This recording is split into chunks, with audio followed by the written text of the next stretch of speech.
दोस्तों, अगर आप स्टेट बैंक ऑफ इंडिया का इंटरनेट बैंकिंग सर्विस को एक्टिव कर लेते हैं तो इससे आपको काफ़ी ज़्यादा बेनिफिट मिलने वाला है। जैसे कि आपको अगर कभी भी मिनी स्टेटमेंट की ज़रूरत पड़ती है तो इसके लिए आपको ब्रांच जाने की ज़रूरत नहीं है। आपको जितने दिनों का चाहिए आप खुद से इंटरनेट बैंकिंग सर्विस के द्वारा इसको निकाल सकते हैं, 6 महीना, 1 साल या 2 साल का। ठीक है। दूसरी ये बात है कि जब भी आपके पास कोई नया एटीएम कार्ड आता है तो इसको एक्टिव करने के लिए ना तो आपको ब्रांच जाने की ज़रूरत होगी और ना ही आपको एटीएम में जाने की ज़रूरत होगी। आप इंटरनेट के द्वारा इस चीज़ की सर्विस को फ़ायदा ले सकते हैं।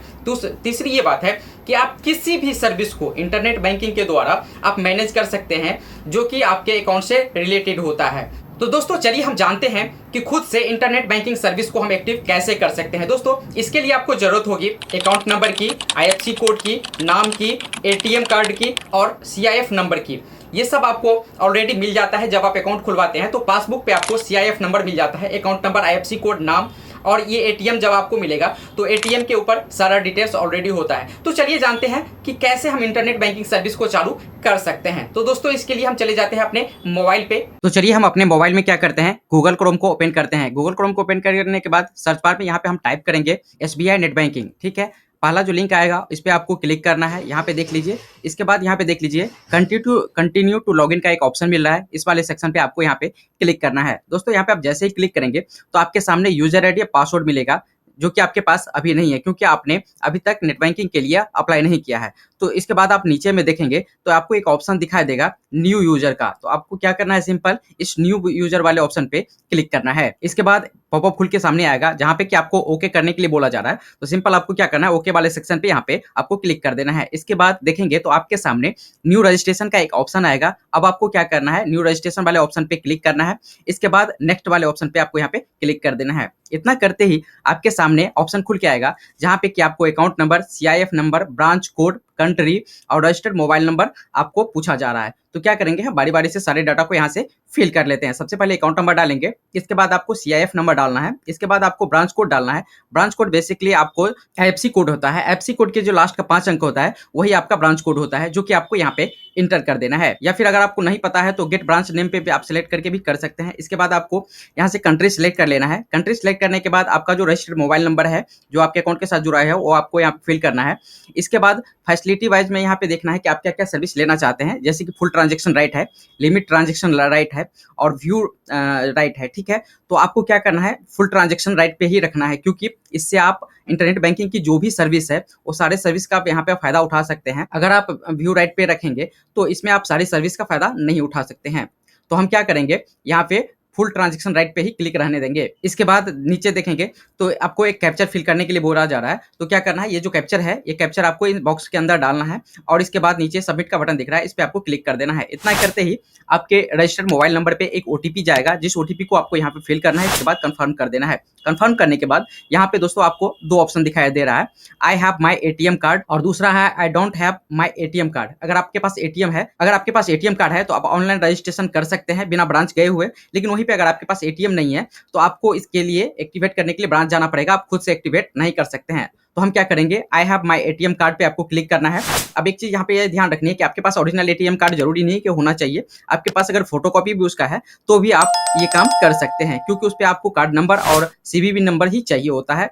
ठीक है। तो इसके बाद यहाँ से क्या करेंगे, आई हैव माई कार्ड वाले ऑप्शन को सिलेक्ट करेंगे और यहाँ से सबमिट कर देंगे। इतना करते ही आपके सामने ये जो है सो ऑप्शन खुल के आएगा। इसके बाद जो है सो आपको कंफर्म कर देना है। कंफर्म करने के बाद यहाँ पे आपको कार्ड का जो डिटेल्स है वो आपसे मांगा जाएगा, जैसे कि आपका कार्ड नंबर ऊपर शो कर रहा है। नीचे आपको कार्ड की वैलिडिटी आपको डालना है। इसके बाद कार्ड होल्डर का नाम डालना है और नीचे आप एटीएम का पिन देख रहे होंगे, जो आपके एटीएम का पिन है वो आपको डालना है। नीचे आपको जो कैप्चर दिख रहा है ऊपर वाले बॉक्स में ये आपको फिल कर देना है। फिल करने के बाद आपको प्रोसीड वाले ऑप्शन पे क्लिक कर देना है। इसके बाद आपके सामने यूजर नेम का एक ऑप्शन आ रहा है। अब आपको क्या करना होगा, आपको यहाँ पे यूजर नेम बनाना होगा। यूजर नेम जस्ट लाइक आप ये मान सकते हैं कि जैसे आप इंस्टाग्राम का आईडी बनाते हैं या किसी और चीज का आईडी बनाते हैं, सेम उसी प्रकार से यहाँ पे एक आपको आईडी बनाना होगा जो कि कम से कम 8 अंक का होना चाहिए और ज़्यादा से ज़्यादा 20 अंक का होना चाहिए। आपको स्क्रीन पे जो दिख रहा है सेम इसी टाइप से आपको बनाना होगा। ठीक है। आप एग्जाम्पल के तौर पे मैंने आपको दिखा दिया है, इस टाइप से आप कोई भी एक यूजर नेम सेलेक्ट कर सकते हैं। हाँ, ध्यान ये रखना है कि आप भविष्य में इस यूजर नेम को आप चेंज नहीं कर पाएंगे कभी भी। जो आपने एक बार बना लिया वही आपका परमानेंट रह जाएगा। दोस्तों यूजर नेम डालेंगे, यूजर नेम डालने के बाद यहाँ पे आपको यूजर नेम का अवेलेबल है या नहीं वो आपको बता देगा, क्योंकि हो सकता है कि आप जो यूजर नेम डाल रहे हैं वो ऑलरेडी पहले किसी ने बना के रखा हुआ है। तो यहाँ पे आपको थोड़ा सा चेंजिंग कर लेना है, आपको जो अवेलेबल दिखाएगा इसके बाद ही पता चलेगा। अगर आपको अवेलेबल दिखा रहा है तो ठीक है, नहीं तो उसमें आप थोड़ा सा चेंजिंग कर लीजिए। इसके बाद आपको एक्सेप्ट टर्म एंड कंडीशन पे क्लिक करना है। नीचे जाएंगे तो इसके बाद आप देखेंगे कि यहाँ पे आपको न्यू लॉगिन पासवर्ड बनाने के लिए बोला जा रहा है। तो सबसे पहले यहाँ पे आपको एक पासवर्ड बनाना है। पासवर्ड का भी सेम मेथड है, आपको 8 अंक से लेकर के 20 अंक के बीच में कोई भी आपको पासवर्ड बना लेना है। पासवर्ड किस टाइप से बनाना है ये भी मैं आपको स्क्रीन पे दिखा देता हूँ। आपको सेम इसी टाइप से एग्जाम्पल के तौर पे ये है, तो इस टाइप से आप एक पासवर्ड सेट कर लीजिए, ठीक है। जो आप ऊपर वाले पासवर्ड बनाते हैं सेम पासवर्ड आपको नीचे भी डालना है। और इसके बाद नीचे एक सबमिट का आपको बटन दिख रहा है, इस सबमिट बटन पे आपको क्लिक करना है। क्लिक करते ही आपका जो है सो नेट बैंकिंग यहाँ पर सक्सेसफुली रजिस्टर्ड हो चुका है। लेकिन हाँ, काम यहीं पे खत्म नहीं होता है। इसके बाद आपको फिर से यहाँ से क्लोज कर देना है। क्लोज करते ही आपको फिर से कंटिन्यू टू लॉगिन वाले ऑप्शन पे क्लिक करना है। इसके बाद यहाँ पे जो आपने यूजर आईडी पासवर्ड बनाया है वो आपको यूजर आईडी और पासवर्ड डालना है। नीचे आपको जो कैप्चर दिख रहा है वो कैप्चर आपको फिल करना है। और इसके बाद आपको नीचे लॉगिन का सेक्शन दिख रहा है, इस पे आपको क्लिक करना है। इतना करते ही आपके रजिस्टर्ड मोबाइल नंबर पे एक वन टाइम पासवर्ड जाएगा, जो कि आपको यहाँ पे फिल करना है। पासवर्ड फिल करने के बाद आपको सबमिट वाले बटन पे क्लिक कर देना है। सबमिट वाले बटन पे क्लिक करने के बाद यहाँ पे आपको बोला जा रहा है इंटर प्रोफाइल पासवर्ड। दोस्तों यहाँ पे सेट पासवर्ड का एक आपको दिख रहा है सेट प्रोफाइल पासवर्ड। पहले जो आपने पासवर्ड बनाया था वो था लॉगिन पासवर्ड, अब जो आप पासवर्ड बना रहे हैं वो है प्रोफाइल पासवर्ड। ये होता है बेसिकली आपको ट्रांजैक्शन के लिए। जब भी आप किसी को पैसा भेजेंगे तो वहां पे आपको ट्रांजैक्शन पासवर्ड वहां पे आपको प्रोफाइल पासवर्ड इंटर करने के लिए बोला जाएगा।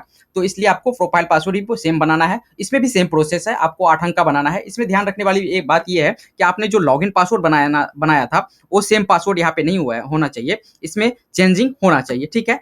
तो चलिए, तो यहाँ पे हम क्या करते हैं, प्रोफाइल पासवर्ड डालते हैं ऊपर में, जो है जो आपने डाला है सेम आपको नीचे भी डालना है। इसके बाद हिंट क्वेश्चन का एक ऑप्शन मिलता है, ये आपके लिए बहुत ही इंपॉर्टेंट होने वाला है, क्योंकि ये आपको बेसिकली रिकवरी के समय काम आता है। जब आप अपना आईडी पासवर्ड भूल जाते हैं तो उस समय जो आपने क्वेश्चन सेलेक्ट किया रहता है उसी क्वेश्चन का जवाब उस समय आपको देना होता है। यहाँ से आप कोई भी एक क्वेश्चन को सिलेक्ट कीजिए और उसके हिसाब से आपको यहाँ पे जवाब देना होगा, जो भी आप क्वेश्चन सेलेक्ट करते हैं। इसके बाद नीचे आपको अपना डेट ऑफ बर्थ डालना है और यहाँ पे पैलेस ऑफ बर्थ, आपका जन्म स्थान कहाँ है, ये आपको नीचे डालना है। इतना करने के बाद आपको नीचे एक सबमिट वाला बटन दिख रहा होगा, यहाँ पे आपको क्लिक कर देना है। इतना करते ही यहाँ पे देखेंगे your profile password has been set. अब आपका प्रोफाइल पासवर्ड यहाँ पे सेट हो चुका है।